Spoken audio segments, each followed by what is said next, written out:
Okay, our next topic is something called natural frequency. And the definition of natural frequency is the frequency at which an object will vibrate at a large amplitude with a minimum energy input. The natural frequency of an object depends on its shape, and it depends on the material from which it's made. We can get an object to resonate or to create these large amplitude waves when we externally apply a force or force vibrations of this object that match the natural frequency. And so we create a standing wave. The standing wave has constructive interference. So these terms work well together. The natural frequency is the frequency at which resonance will occur. Musical instruments take advantage of this. That's how we get the sounds we do out of them. And that's why a guitar string will only create sounds that you can hear at particular lengths. But it doesn't just have to do with sound. It can also deal with other objects, sometimes to their detriment. Let's take a look at an instance that was fairly disastrous. This is a picture of the Tacoma Narrows Bridge in Tacoma, Washington. It spans the Columbia River, and at this position, the river is heading south to north. So on your right side is south, the river is heading from right to left, headed north.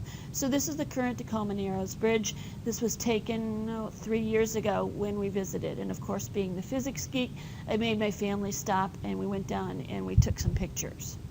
So here's looking at the span. There are actually 2 bridges. It's fairly high above the water.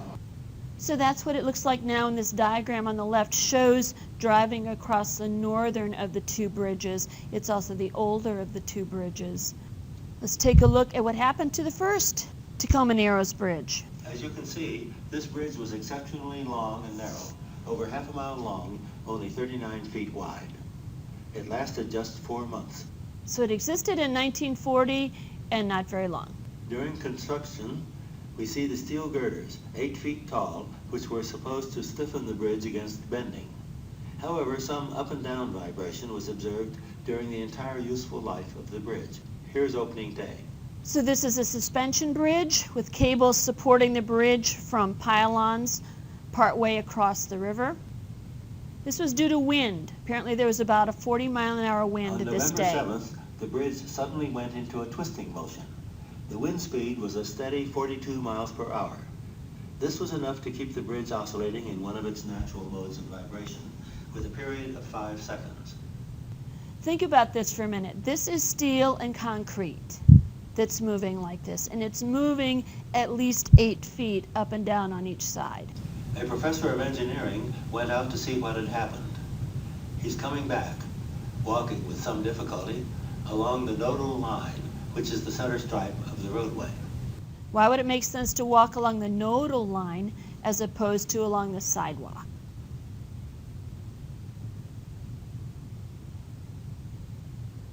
Remember, this is steel and concrete, regular bridge materials. It's remarkable that the girders were this flexible.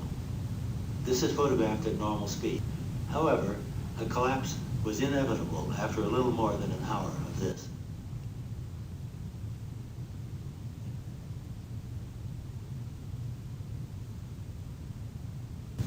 The car had been abandoned earlier. No one was injured in the whole affair. And there it goes.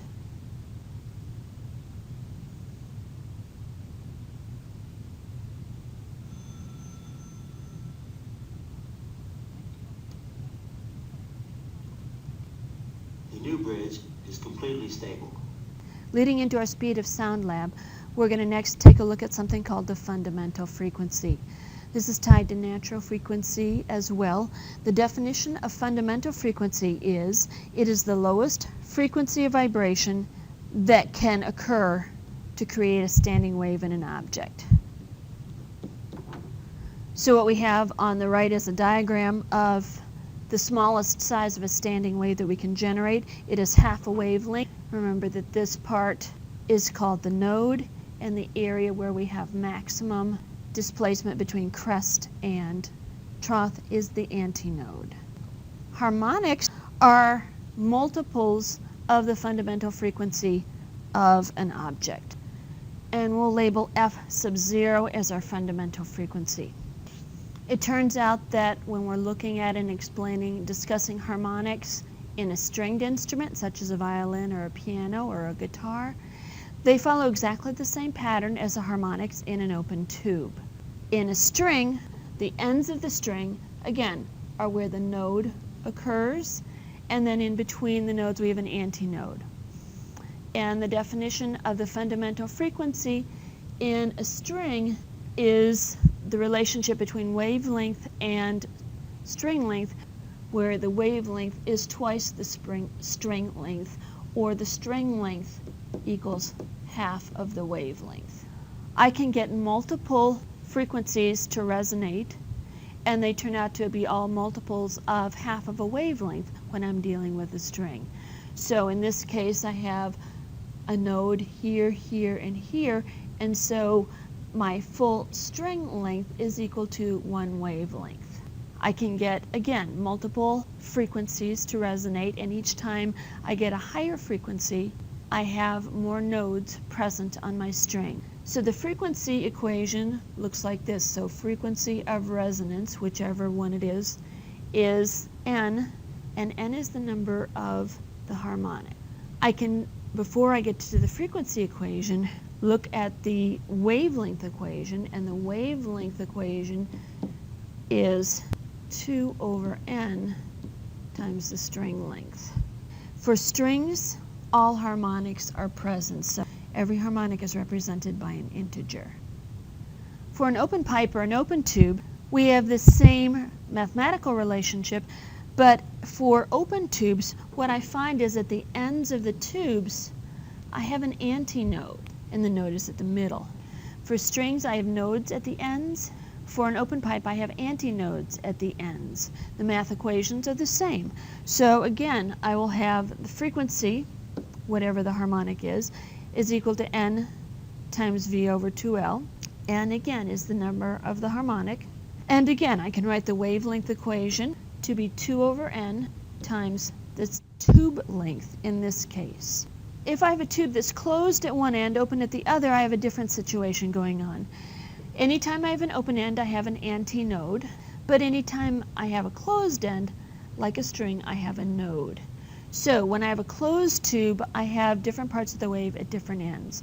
And so my relationship between the wavelength and the tube length is different, because when I go from an antinode to a node, I only go 1/4 of the way along the wavelength. So I need 4 tube lengths to equal 1 wavelength, or I have this relationship here. For a closed tube, frequency equation, similar, but instead of a 2, it's a 4. N, again, is the harmonic number, but for closed tubes, we have only the odd harmonics.